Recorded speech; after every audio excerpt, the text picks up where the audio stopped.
بس میں بہت دکھی ہوں دوسرے تو سب اچھے ہیں. نہیں، ہر ایک کی اپنی زندگی ہوتی ہے. بس اللہ سے یہ دعا مانگو کہ اللہ نے ہمیں جس حال میں رکھا ہے اللہ ہمیں صبر کی توفیق عطا فرمائے، شکر کی توفیق عطا فرمائے. اللہ نے ہمیں بہترین حال میں رکھا ہوا ہے.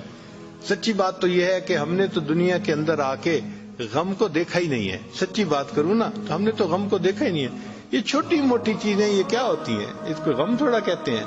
جو دنیا میں لوگوں پہ غم بیتے ہیں اگر کبھی اس کی سٹوریاں سننے لگیں تو حیران ہی ہو جائیں. کتابوں میں واقعہ لکھا ہے کہ ایک عورت تھی، طواف کر رہی تھی اور طواف کے دوران کہتی تھی اللہ میں اس حال میں بھی آپ سے راضی، اے اللہ میں اس حال میں بھی آپ سے راضی. تو ایک آدمی نے یہ سنا تو بڑا حیران ہوا. اس نے اس سے پوچھا کہ تو کیوں کہتی ہے کہ میں اس حال میں بھی آپ سے راضی، میں اس حال میں بھی آپ سے راضی؟ اس نے کہا کہ میں طواف ختم کر لوں گی نا تو میں تمہیں اپنا واقعہ سناؤں گی. چنانچہ اس عورت نے اپنا واقعہ سنایا کہ میرے 3 بچے تھے. میں گھر کے اندر ایک دن تنور پہ روٹیاں پکا رہی تھی تو میرے بڑے 2 بچے جو تھے وہ گھر میں کھیل رہے تھے کمرے میں. اچانک مجھے ایک شور کی آواز آئی تو وہ کہتی ہے کہ میں نے جب شور سنا تو میں وہیں سب کچھ چھوڑ کے تنور پر آٹا روٹیاں تو میں کمرے کی طرف بھاگی. جب کمرے گئی تو میں نے ایک عجیب تماشا دیکھا کہ اس سے 1-2 دن پہلے میرے خاوند نے گھر میں بکری کو ذبح کیا تھا اور جس چھری سے بکری کو ذبح کیا تھا وہ اس نے کمرے میں رکھی تھی. تو میرے دونوں بچے کھیلتے کھیلتے ان میں سے ایک نے دوسرے کو کہا کہ تمہیں پتہ ہے کہ ابو نے بکری کو کیسے ذبح کیا تھا؟ تو دوسرا کہتا ہے مجھے تو نہیں پتا. وہ کہتے ہیں اچھا آؤ میں تمہیں بتاتا ہوں کہ کیسے ابو نے ذبح کیا تھا. تو میرا درمیان والا بیٹا جو تھا وہ زمین پر لیٹ گیا اور بڑے لڑکے نے اس چھری کو اٹھا لیا. اب وہ چھوٹا بچہ تھا اور اس کو پتہ نہیں تھا کہ چھری کتنی تیز ہے. چنانچہ اس نے اس کے گلے پہ جو چھری چلائی تو گلا تو فوراً کٹ گیا اور خون کا فوارہ چھوٹنے لگا.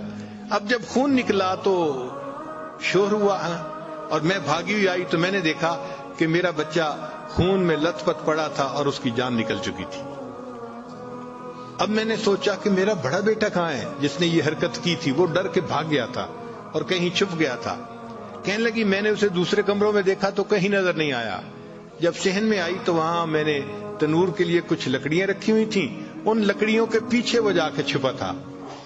کہنے لگی میں نے پیچھے سے اس کو جا کے جب دیکھا تو اس نے مجھے کوئی جواب نہیں دیا. جب میں قریب گئی تو مجھے پتا چلا کہ اس جگہ کے اوپر ایک سانپ بیٹھا ہوا تھا. یہ بچہ چھپنے کے لیے جب لکڑیوں کے پیچھے گیا سانپ نے اس کو ڈسا اور یہ بھی وہاں مرا پڑا تھا. کہتے میں اس کی لاش اٹھا کے لائی، ایک بچے کو ایک چارپائی پہ لٹایا اور دوسرے بچے کو دوسرے چارپائی پہ لٹایا. پھر اس کے بعد میں نے فیل کیا کہ میرا تیسرا چھوٹا بیٹا جو کرالنگ کرتا تھا، رینگتا تھا، وہ کہاں ہے؟ وہ مجھے نظر نہیں آ رہا تھا. کہنے لگی میں اٹھ کے جب جو ہے تنور کی طرف آئی تو میں نے دیکھا کہ اس نے کرال کیا اور وہ تنور کے اندر گر چکا تھا. تو میں نے اپنے زندہ بیٹے کو آگ کے اندر پورا جلتا ہوا دیکھا اور وہ بھی فوت ہو گیا تھا. تو میں نے تینوں بیٹوں کی لاشوں کو چارپائی پہ رکھا، پھر ان کو نہلایا، ان کو کفن دیے. جب تینوں کے جنازے ایک دن میں گھر سے نکلے تو میں عمرے کے ارادے سے آ گئی. اب میں طواف کر رہی ہوں اور اپنے اللہ کو کہہ رہی ہوں اے اللہ میں اس حال میں بھی آپ سے راضی ہوں.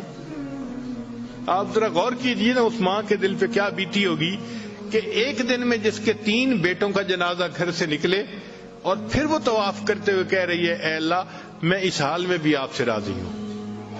تو ہم نے کہاں غم دیکھے ہیں، کہاں تکلیفیں دیکھی ہیں؟ ہم نے نہیں دیکھی. ہمیں تو اللہ نے بہت سہولت کی زندگی دی ہے، بہت آسانیوں کی زندگی دی ہے. ہم تو جتنا شکر ادا کریں